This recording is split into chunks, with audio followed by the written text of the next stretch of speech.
अब हम देखेंगे अल्टरनेटिंग करंट। तो phase of AC as the instantaneous value of voltage can be expressed as, जो इंस्टेंटेनियस वैल्यू हम इसको इस तरह ग्राफ की शक्ल में शो करते हैं। यहाँ पे ज़ीरो है और यहाँ पे π/2 हाफ उसका हो जाता है, और यहाँ पे पूरा पाई हो जाता है, और यहाँ पे 3π/2 और फिर यहाँ पे 2π एंड सो ऑन चलता जाएगा। Theta equal to omega T होता है। तो V equal to V naught sine theta sine omega T theta के बराबर होता है। V equal to V naught sine theta आ जाएगा। Angle theta describe the instantaneous value of alternating voltage and current is known as the phase. ये define phase तो आप ये सारा इसमें लिखेंगे, ये ग्राफ बना देंगे तो अच्छा है साथ।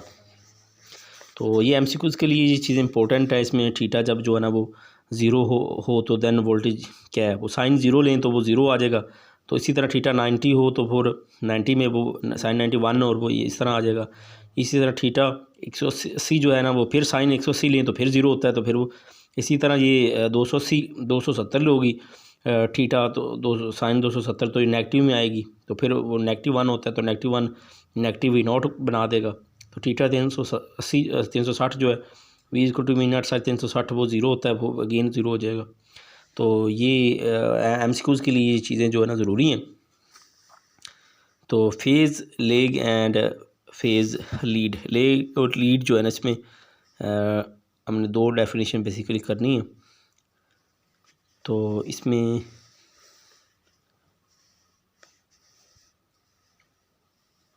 फॉलोइंग कंडीशन, ये कंडीशन देते हैं जी vector representation of an alternating quantity की। ये भी एक शॉर्ट है। Its length on a certain scale represents the peak और root mean scale value of alternating quantity. It is in the horizontal position. Horizontal vertically ऊपर और नीचे होती है, और हॉरिजॉन्टल जो है ना इस तरह जो जी। At any instant with the alternating quantity is zero and its increasing positively. Angular frequency of the rotating vector is the same as the angular frequency w omega of the alternating quantity।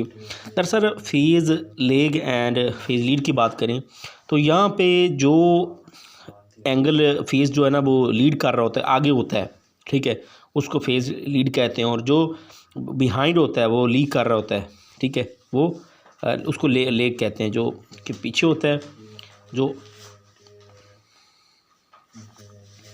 तो इसकी proper definition जो है ना वो आप लोगों के then that ये प्रॉपर डेफिनेशन ये दी हुई, ये कर लें। It can be seen that the phase at a point of the wave form AC2 is greater than the that of wave form 1 by an angle π/2। तो ये π/2 एंगल्स बड़ा है, तो दिस इनके सेट टू दैट लीडिंग, ये leading है। AC2 जो है वो लीडिंग है। और इसी तरह में अगर जो AC एंड 1/π/2 वो जो उसको उसके पीछे बिहाइंड कर रहा है, it mean that at that point that instant the phase of AC2 is greater than the that of 1π। बड़ा है जो दूसरा है वो लेग कर रहा है, जो बड़ा है वो लीड कर रहा है। तो इसमें इस तरह से आपने डेफिनेशन डिफाइन करना है। अगर प्रॉपर लैदा भी बुक पे हो तो आप लोग वहाँ से भी इसको लर्न बाय कर सकते हैं। अब बेसिक सर्किट क्या है जी? The basic circuit element in a DC current is a resistor है विच कंट्रोल द करंट और voltage. The relationship between the them is given by Ohm law ने इसको बयान किया है, V इक्वल टू IR। तो in AC circuit in condition to resistor R two new circuit elements namely inductor and capacitor becomes relevant. The current and voltage in a AC circuit are controlled by three elements R, L and C। Capacitance R, resistance L जो है ना वो उसकी जो length कितनी है। ज़ाहिर बात है ये चीज़ें एक दूसरे पर डिपेंड करती हैं। अब देखो ना, एक वायर जो है वो हम बिजली थोड़ी जगह पे भेजनी है, एक हम लेंथ ही होगी। अगर हमने दूर भेजना है तो ज़ाहिर बात है वो वैसे ही जो है ना बिजली ड्रॉप होती जाएगी, एफिशिएंसी कम होती जाएगी, फ्रिक्शंस लाइक केसेस आप समझ सकती हैं। तो इसी तरह कैपेसिटेंस पर फ़र्क पड़ता है, रेजिस्टेंस पर फ़र्क पड़ता है। We would study the response of an AC circuit when it is excited by an alternating voltage. तो AC थ्रो रजिस्टर ये इंपॉर्टेंट होगा। तो इससे कम है, इससे बेटर जो है ना वो इस फैक्टर इन AC सर्किट ये ज़्यादा इम्पोर्टेंट है ये, देखो बोर्ड में भी नहीं आया हुआ लेकिन है लॉन्ग। इसी through register consider register of resistance R connected with N alternating voltage source. Alternating voltage source जो है ना जोड़ा गया उसको, हमारे पास ये देखिए रजिस्टर आर है, अल्टरनेटिंग वोल्टेज सोर्स जो है ना वो उसको 20,000 करते हैं, उससे जोड़ा गया। तो अब at any time t the alternating voltage across the terminals of the resistor is given by V equal to V naught sine omega t. ये इस किसी भी पॉइंट पर उसकी जो अल्टरनेटिंग वोल्टेज है वो ये है V equal to V naught sine omega T. I V naught क्या है, is the peak value of the alternating voltage. V naught peak value है and omega is the angular frequency alternating current I flowing through the circuit is given by Ohm law. Ohm law से हम इसको देते हैं I is equal to V over R. तो putting the value of V from equation, तो I is equal to V naught R, तो यहाँ पे हमने सिंपली वी नॉट की वैल्यू रखी है, तो नहीं आई की आई वैल्यू अगर हमारे पास according to Ohm law V is equal to I R है ना, तो आई हम निकालेंगे तो आई क्या बन जाएगा, आर जो जाकर डिवाइड हो जाएगा ना। तो अगर हम वैल्यू फ्राम क्वेश्चन वन से हम देखें तो जो वी नॉट की वैल्यू ये जो है वी की वैल्यू इधर रखें वी की वैल्यू, तो वी की वैल्यू किसके बराबर है, वी नॉट, ये आर वैसे आ गया और ये साइन ओमेगा टी वैसे आ गया।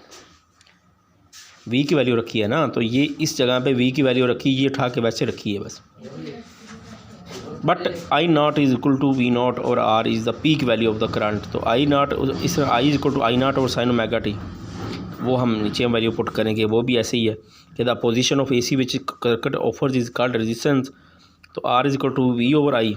तो पावर हमने पहले भी पढ़े, instantaneous power is the resistance is given by P is equal to I square R. और जो हमारे पास वी आई और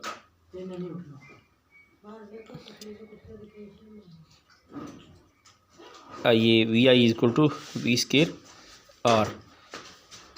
तो आई जो है वो आई बराबर होता है ना वी ओवर आर के, तो वी ऊपर वी के साथ ज़रब खाएगा तो वी स्क्वायर ओवर आर बन जाएगा। ये देखो आर, ये अगर हम यहाँ पे वी की वैल्यू पुट करें आई की, तो आई वी ओवर आर है ना, ये आर नीचे आ जाएगा, तो इस तरह ये वी स्क्वायर आर बन जाएगा। तो P is in watt, V is in volt and current ampere में होता है, आर ओम में होता है। तो equation four hold only when the current and voltage are in phase.